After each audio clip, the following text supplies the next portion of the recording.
legitimitetin që kuvendit i buron nga populli. E drejta duhet edhe të ketë efekt në shoqëri. Nuk mjafton të jetë letër procedurash. Demokracia një mend është edhe procedurë, por procedurë për t'i bërë mirë shtetit dhe shoqërisë, jo për t'a blokuar vetën apo për t'a pamundsuar dhënien e së mirës. I kemi marrëveshjet ndërkombëtare që i ka proceduar Presidentja e Republikës. Ato i duan 80 vota. Kjo nuk ka të bëj me asnjërin prej nesh veç e veç. Nuk ka rrugë tjetër veç se të gjithë bashkë të votojmë.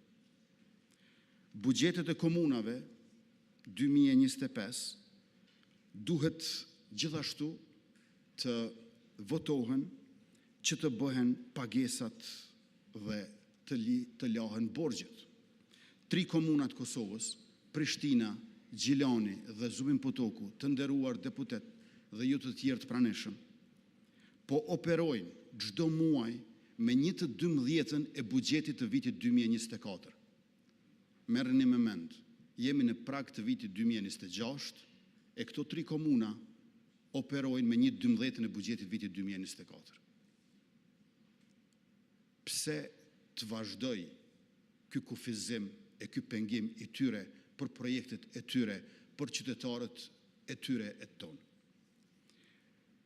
Buxheti i vitit 2026 që ka propozuar Qeveria e Republikës Kosovës, që është miratuar në mbledhjen tonë, është tejet i rëndësishëm sepse duhet që janari t'i gjejë të gjithë me paga e me rritjet e merituara të cilat burojnë nga rritja ekonomike. Të nderuar deputet, në Kosovë nuk ka krizë ekonomike. Rritja ekonomike në qerekun e dytë si vjet ka qenë 4,58% të brutoproduktit vendor. Në këto 4 vite sa isha kryeministër, e tash edhe sa jam kryeministër në detyrë, asnjëherë rritja ekonomike nuk ka qenë në 4%. Rritja mesatare ekonomike është 6%. Prandaj edhe nuk ka protesta të qytetarëve, por ka vetëm ankesa të opozitorëve. Në Kosovë nuk ka krizë ekonomike, po rrezikojmë të kemi krizë sociale, nga kriza buxhetore, financiare, për shkak të keqpërdorimeve të procedurave. Le të mos keqpërdorim procedura. Le të jemi në nivel të përgjegjësisë që kemi si përfaqësues të popullit, por edhe si zyrtar të shtetit. Si dikush që personifikon dhe se ndërton imazhin e shtetit pavarur si Republikë Demokratike. Qëndrimet e subjekteve të cilët nuk janë të pranishme, përbes nuk kanë alibi. Nëse ne, sipas tyre, që kemi vonuar, pse nuk janë këtu për të na lënë neve fajin e popullit buxhetin? Nëse ne që kemi vonuar, pse nuk janë këtu që të na lënë neve fajin e popullit buxhetin? Këtu është vendi për të folur e për të votuar. Mbi 200 milion euro humbin pakëthyeshëm, 88 milion euro nga plani i rritjes së Bashkimit Evropian dhe 120 milion euro nga këto 3 marrëveshjet me Bankën Botërore, e për ratifikim të marrëveshjeve ndërkombëtare, ju e dini shumë mirë që nuk mjaftojmë ne edhe po ta kishim qeverinë nevojitën 80 vota. Por interesi publik dhe e mira shoqërore e kërkon që të jemi aty bashkë.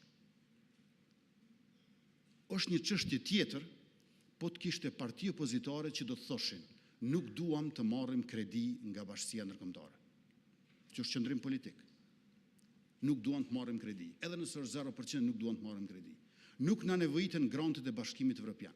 Nëse do të kishte parti opozitare që do të thoshin këso qëndrimesh politike, unë e kuptoj. Se edhe për marrëveshje ndërkombëtare, pozit dhe opozit mund të dallojnë. Mirë po ata nuk kanë asnjë vërejtje për këtë marrëveshje ndërkombëtare. Cili është kuptimi të bojkotosh votimin e marrëveshjeve ndërkombëtare, ndërkohë që pajtohesh për to?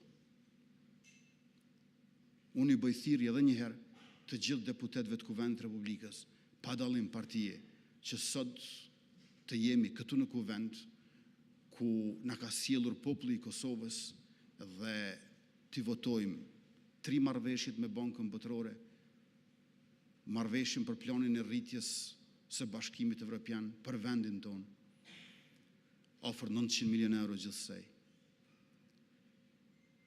Buxhetin për 3 komunat, Prishtinë, Gjilan, Zubin Potok, buxhetin për vitin 2026, dhe në këtë mënyrë të ecim bashkë përpara.